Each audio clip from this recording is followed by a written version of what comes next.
Everything you see and touch, every thought that moves through your mind, every beat of your heart is sustained by something you cannot see. An invisible awareness breathes through the atoms of your body and the galaxies above. Joel S. Goldsmith called it the infinite invisible. Scientists today describe it as the quantum field. Different languages, one truth. It is the silent pulse behind all form, the force that lives as you. This is the story of that unseen force. Pause for a breath. Look around you. The chair beneath you, the air touching your skin, the sound of this voice, all of it is made of energy dancing in patterns of light. But what keeps those patterns from dissolving into chaos? What intelligence holds every cell, every planet, in perfect rhythm? It is the same awareness that says within you, I am. Goldsmith wrote that, consciousness, when realized, appears as the world of form. Modern physics agrees. Nothing exists in definite form until it is observed. Before the observer looks, matter is only a wave of possibilities. When consciousness looks, the wave collapses into a particle, into reality. Observation is creation. The act of seeing is the act of forming the universe. Imagine a single drop of water in the vast ocean. That drop is you. Yet the ocean itself is looking through that drop. The moment you realize this, you no longer fight the waves. You move with them. Let me tell you a story. In the 1950s, a woman came to Joel Goldsmith in Hawaii. She was suffering from a long-standing illness that many doctors had failed to heal. She expected prayer, ritual, or command. Instead, Goldsmith closed his eyes and said nothing. Minutes passed in silence. When he finally spoke, he said only, God is. The woman felt peace rise through her body. Within days, her symptoms disappeared. Goldsmith never claimed to heal her. He said, when the appearance of separation is dissolved in awareness, harmony reappears as form. The healing was not a miracle. It was the natural correction that occurs when the unseen force is recognized. Science offers a mirror to this mystery. At the subatomic level, particles blink in and out of existence billions of times each second. Physicist John Wheeler called the universe a self-observing system. Reality is not built once. It is being built right now through awareness. Every heartbeat, every sunrise, is the universe choosing to appear again. Think of sunlight streaming through a stained glass window. The light itself is invisible until it meets color. In the same way, consciousness remains unseen until it meets form, the body, the world, the thought. But the source is always light. Another story. Albert Einstein once said that the most important question a human can ask is the universe friendly? Late in his life, when asked what kept him searching, he replied, I want to know God's thoughts, the rest are details. Behind equations and relativity, he sensed an intelligence too vast to be accidental. He described it as a cosmic religious feeling. Goldsmith would have smiled at those words, for he taught the same realization. The mind that imagines the equation and the energy that holds the stars are one and the same mind. When you gaze at the night sky, you are not a small person looking outward. You are consciousness gazing upon itself through billions of eyes. Every star is a cell in the infinite body of awareness. Pause. Take a simple example from daily life. A grandfather sits in his garden, watching sparrows peck at crumbs. For months he worried about his children, his health, his future. This morning, he stops thinking and simply observes the sunlight on the leaves. In that moment, time dissolves. The anxiety fades. Nothing outside has changed, yet everything feels right. That stillness he touches is the same unseen force, presence revealing itself. When he rises, solutions flow easily. Conversations that were tense become gentle. He did nothing. He only remembered to be aware. That is the practical side of mysticism. It is not escape from life. It is seeing life clearly. When you recognize consciousness as the true substance of all things, fear loses its foundation. You no longer try to control the picture. You rest in the projector. Goldsmith often said, "Turn from the picture and know the truth." To the modern ear, that might sound abstract, but think of a film on a screen. If an image of fire appears, you don't pour water on the screen, you look at the light source. Likewise, when discord appears in life, look to consciousness, not circumstance. The light corrects the picture. Let's look at another real example. A young doctor once shared how she handled chaos in the emergency ward. Whenever panic rose, she would pause for 2 seconds and silently say, "I am here." She wasn't reminding herself of her identity. She was touching the still point within awareness. She noticed that when she did this, the entire room calmed. Machines beeped in rhythm. Nurses moved in flow. Later she read Goldsmith and realized she had been practicing presence without naming it. The unseen force works through anyone who becomes quiet enough to feel it. Every scientific discovery begins with that same stillness. Before the formula, there is wonder. Before the answer, there is curiosity, a listening. That listening is the open space where the unseen becomes seen. Now let us step deeper. Einstein taught that energy and matter are one. Goldsmith went further. Consciousness and energy are one.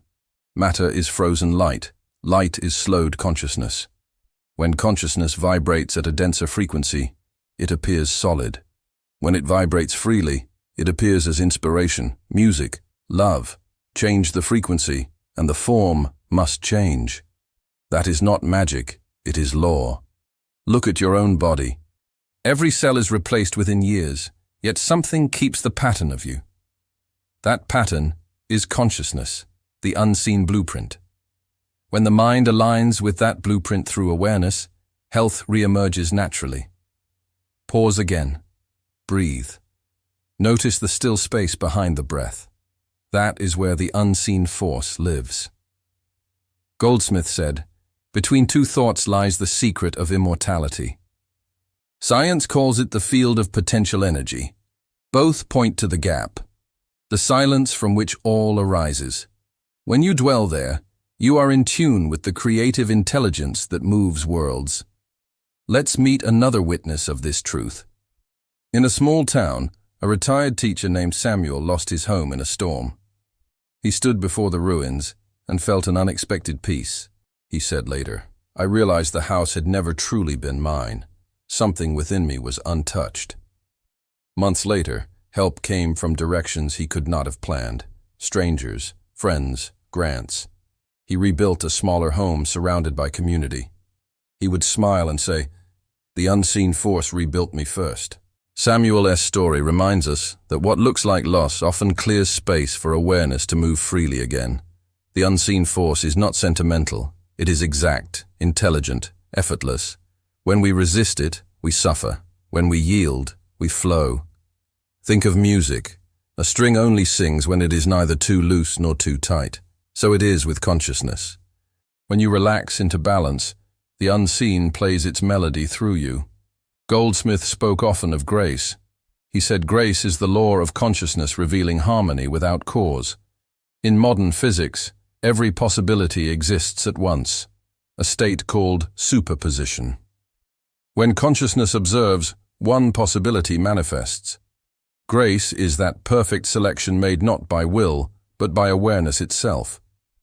When you rest as I am, the right circumstances crystallize around you like frost on glass. No effort, no planning, only unfolding. Let us apply this. Imagine you wake tomorrow and face a problem: health, money, relationship. Before reacting, pause and ask, who is the one seeing this? Do not rush for an answer. Just notice the awareness behind the question. That awareness is untouched, silent, vast. From that stillness, the next step comes quietly, often in ways logic could never invent. A phone call, a word, a sudden peace. These are the footprints of the unseen force arranging form. The ancients called it providence. Goldsmith called it the activity of the Christ. Scientists might call it quantum coherence. All describe one mystery. The field responds to the frequency of consciousness. The universe is participatory. It does not happen to you. It happens through you. When you smile, the atoms in distant stars quiver differently, not poetically, but literally. We are entangled. There is no isolated being, only being itself expressing infinitely. Pause again and sense that. Right now, someone on another continent may breathe a little easier because you are at peace. That is how connected we are. Let us return to the root, I am. These two words are the bridge between the unseen and the seen. They are the oldest prayer, the purest equation. When Moses asked for the name of God, the answer came, I am that I am. Goldsmith taught that when you silently declare I am, without adding anything after it, you stand in the center of divine power. Not I am sick, not I am poor, not I am old, just I am. It is enough. Because the moment you stop defining yourself, you return to the field that defines everything. Here is another small illustration. A musician once told me that when he plays a long note and loses awareness of himself, the audience begins to weep. He said, "It's as if something greater plays through me. That something is the unseen force, expressing perfection when the ego rests." Every true artist, healer, teacher, or grandparent has felt this. The sweet moment when effort disappears and life moves on its own. That is living in the I am. Let us gather these threads. Science, mysticism, daily life, all are different languages for one awareness. Goldsmith spoke to the heart. Physics speaks to the mind. Both invite you home to the same silence. Reality is not two, spirit and matter, heaven and earth, God and you. It is one infinite circle of being observing itself endlessly. As understanding deepens, humility arises. You see that you never created a single heartbeat. You never made the sun rise. All that is asked of you is recognition. When you face illness, recognize the life that never fell ill. When you face fear, recognize the presence that watches fear. When you face death, recognize the awareness that has never been born and can never die. That awareness is you, the unseen force. Pause for the final reflection. Every revelation ends in silence, because silence alone can contain infinity. The unseen force has no form, no sound, no color, yet it paints the universe anew each instant. You began as that, you remain as that. Goldsmith's words echo, "There is no power apart from God." The scientist echoes, "There is no energy apart from the field." The mystic smiles, for they are the same truth wearing different robes. So when the next challenge rises, do not ask how to fix it. Ask, who is observing it? Listen, not for an answer, but for the stillness behind the question. That stillness is the unseen force. It is the I am, the life before thought, the presence before form, the silent observer through which galaxies awaken and dissolve. Be still and know you are that force.